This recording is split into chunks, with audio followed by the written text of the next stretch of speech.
Oh, good.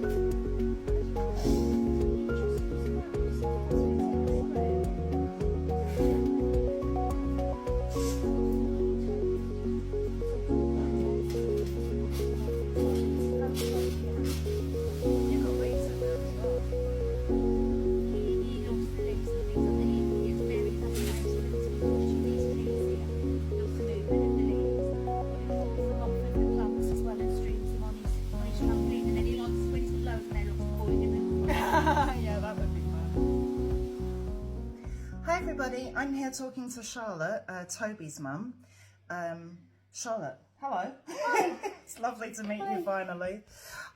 Would you be able to give me an outline of what happened? Yep, sure. I picked Tobie up from school and received a call from the head teacher to say that he'd been assaulted by a member of staff.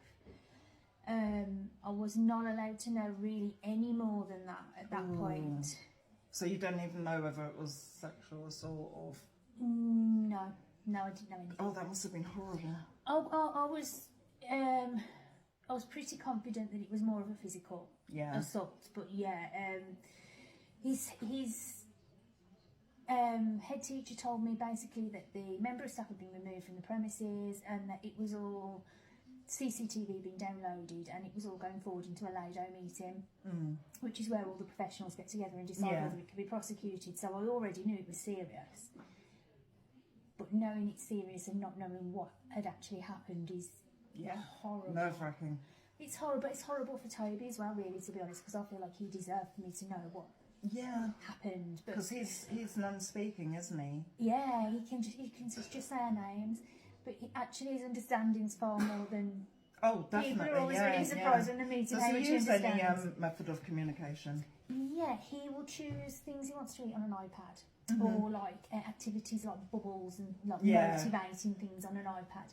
We're just trying to get him going with that.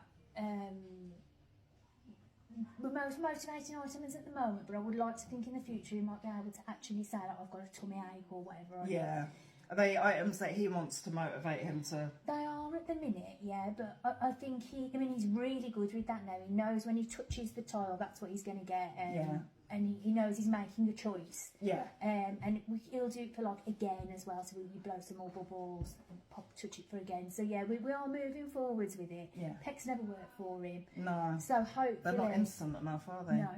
But there's like I say, most of the time when people meet Tobie, they're shocked at how much he actually understands. Oh God, yeah. There's a misconception that people that are non-speaking can't understand. Why wouldn't they be able to? Just because they can't communicate it back in verbal speech. Yeah, I mean, he follows instructions really well, and I mean, at home in particular, he'll do more or less anything I ask him.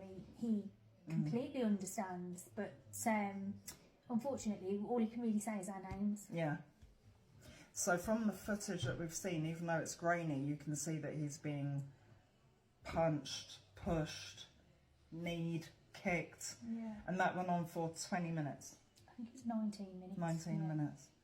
Obviously unprovoked, nothing could provoke that. No one deserves that. And Tobie's very sound sensitive, and if there's a loud noise, a sudden loud noise in the house, he'll go like this. I saw in the video he was doing a lot of that, like he just wanted the ground to swallow him up. Exactly, just like he can disappear if he does that. And that was upsetting to watch that, because I could see that he was frightened. And you can read his body language, so you know exactly what he was trying to say was go away. Yeah. He tried to get up and leave at one point, and he pushed him back down so hard that his legs went back over. Yeah, I saw that. I was like, oh my God, it's disgusting. Absolutely appalling. Yeah, totally unnecessary, animalistic, revolting behaviour. Yeah, very much so. And they let him walk. Yeah. No punishment whatsoever. Well, he's got some community service. Yeah, that's nothing. No. Nothing at all. Not in comparison to what he did. No. What he did, he absolutely 100% deserved to go to jail. Oh, 100%. And I think, in hindsight, I wish that the judge could have met Tobie or seen a video of him or known him to see how vulnerable he is. Exactly. And how sweet he is. He's lovely. Yeah. To understand like the gravity of what he actually did, because Tobie is a big, strong boy, but nonetheless, he's gentle and kind and sweet and funny, and he is a bit cheeky. Yeah. But he certainly wouldn't have done anything to provoke that situation. I can't imagine any child ever doing anything to provoke that. It's like that the whole responsibility Kevin had at the time was to protect him, was to be with him, protect him and keep him safe, and he did the exact opposite. Yeah. He took advantage of the most debilitating part of Tobie's disability is that he's unable to speak, and that's the part that he took advantage of. Yeah. And you said he's been working with disabled people for how long? 20 years. That's terrifying. I think it is, yeah. I think it is. I mean, you know, depending on, I don't know what settings and what circumstances he worked in. I only found that out in court when the judge said it, but to me, I am of the opinion, although I don't know anything and I've got no proof of anything, I'm of the opinion this is the time he got caught. Oh, he looked very comfortable doing that. Yes. However... But he didn't even look around to see if anyone else was watching. Were there no other teachers out there then, I take it? I don't know. I don't know who else sat there. I didn't realise there were other children around in the video, to be honest, until I saw it, which obviously that was in court. And that was the first time you'd seen it? I was expected to just be Kevin and Tobie on the video, but of course there's other kids running around. Yeah, the other kids are of similar ability to Tobie, so they can't That must have been terrifying. Yeah, and they probably had it done to them. We don't know, do we? And that's the worst part. I think if I had to put my money either way, I'd say over the 7 months he'd worked in the school, he'd done a lot. Yeah, I don't believe that. I don't know, it's fine. If you've got that in you, you've got it in you. And he was working there for that purpose. It's so obvious. That was such a vicious attack, so nasty. And he was getting something from it. The judge said that she believed it was without malice. I don't... What? Thank you. I don't... How do you attack a disabled child for 19 minutes without malice? Make it make sense, I know. But he was getting... You could see that, you could see he was getting pleasure from it. He's, standing with his hands on his hips. Absolute scum. Absolute scum. What was his name? His name's William Kevin Clifford, but he went by Kevin. We only found out his name was William when he went to court. And is he local to Wolverhampton? Yeah, he lives in, am I allowed to say? Yeah. He lives in Fisher Street in Wolverhampton, yeah. I'm sure people would love to know. Yeah, he lives in Fisher Street in Wolverhampton. And what was the effect on Tobie from this attack? I mean, Tobie's had his difficulties with anxiety before, obviously lockdown and stuff like that, all them different changes affected him, but this was just so devastating and heartbreaking to know not only that somebody had done this to him, but I am not sure that Tobie realises I know somebody did this to him. Have you not told him? I tell him. Yeah. I tell him, and I tell him that that the naughty man won't come back, and the naughty man's gone to prison, but he's still afraid of unfamiliar white males. Yeah. He still needs me, my constant presence, really. More or less all of the time, whether it's inside the house or outside the house. And that day is since then, I can't even go. I mean, I could probably pop to the shops, but by the time I got back, he'd be stressing. Yeah. But he's still in the same school? He's still in the same school, yeah. I don't... I really rate the school. From what I've seen and what I've heard from you, they were very good and got on it immediately. Absolutely, yeah. Immediately removed him. They were really very upset over it, genuinely upset that this had happened on their watch, and all appropriate steps were taken, and also as well, they've really turned it around. I've got to be honest, at this point, when we broke up for the 6 weeks holiday, Tobie had finally gotten back to just happily going into school and not looking back and just wanting me to go because he's going to go and have fun with his mates. Which, when this first happened, that had gone. He was we were turning up at 11 o'clock for school. He wouldn't put his school uniform on. He wouldn't go in. But yeah, he stays with the same. He's trusted adults now at all times. They've been really good with that. They make sure that's always possible for him, so he always feels safe. Have they got CCTV anywhere else in the school that could have caught this man doing anything? Yeah, there is more CCTV around the school. None of it's in the classrooms. It's in the corridors and on the outside parts. It's more for security reasons, like if they got burgled or vandalised, anything like that. But yes, more CCTV did exist, but at the time, and I did ask for it to be looked at the time, but I was told at the time that it would be entrapment because. What?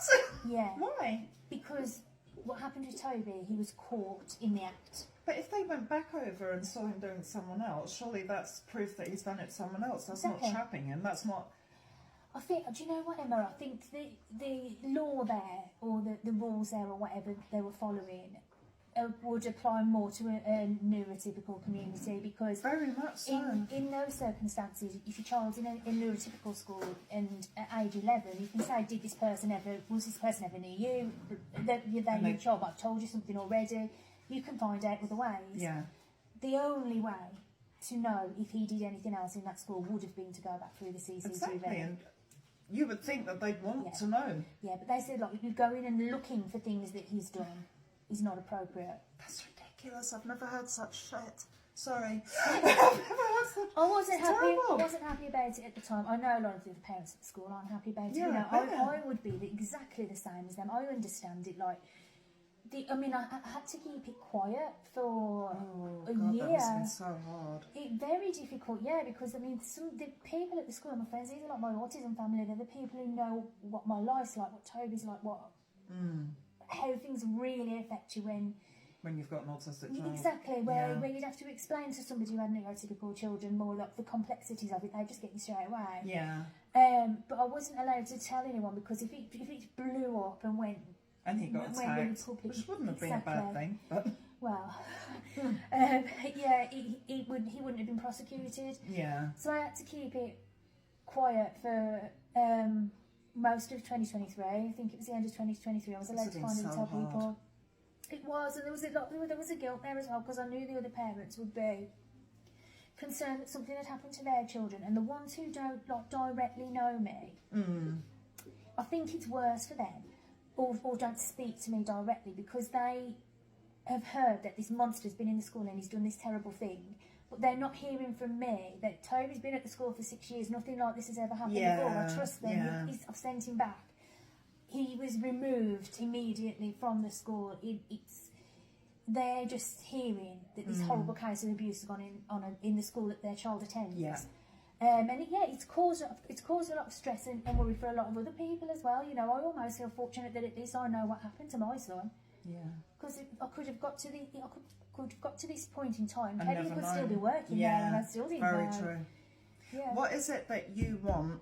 Because I know what I want. I want CCTV to be put everywhere in all SEN schools. Actually, I'd even go as far as to say in all residentials as well. Anywhere where all 80 units, I agree. Absolutely 80 agree. units, you know, everywhere where there's vulnerable people, there should be surveillance. Absolutely, particularly when these people are unable to communicate, whether they're children, adults, whichever, you know.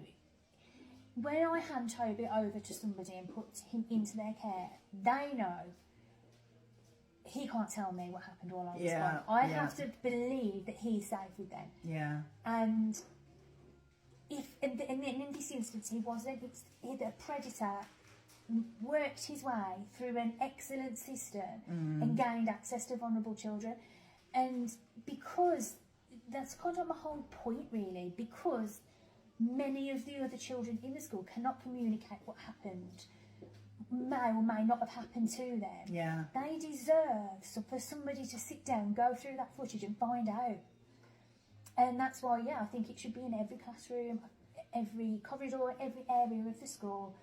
Not CCTV where I can go and log in online and have a little look what Tobie's doing. Yeah, no, but if anything like this happened, I do think it should absolutely be, the CCTV should be kept for at least 12 months and checked back. I think also it should be checked by an external body as well, because if a school decided to cover it up, for instance, that I don't believe, correct me if I'm wrong, that there was CCTV in the Mendick house, which is the house that the National Autistic Society ran. I remember I sent you the link where they'd beaten up residents, made them eat their own vomit, rid them like horses. But if it had been there, the NAS would have been caught a lot sooner. And when they were told it was happening, they did their own internal investigation for 2 years and allowed it to keep happening.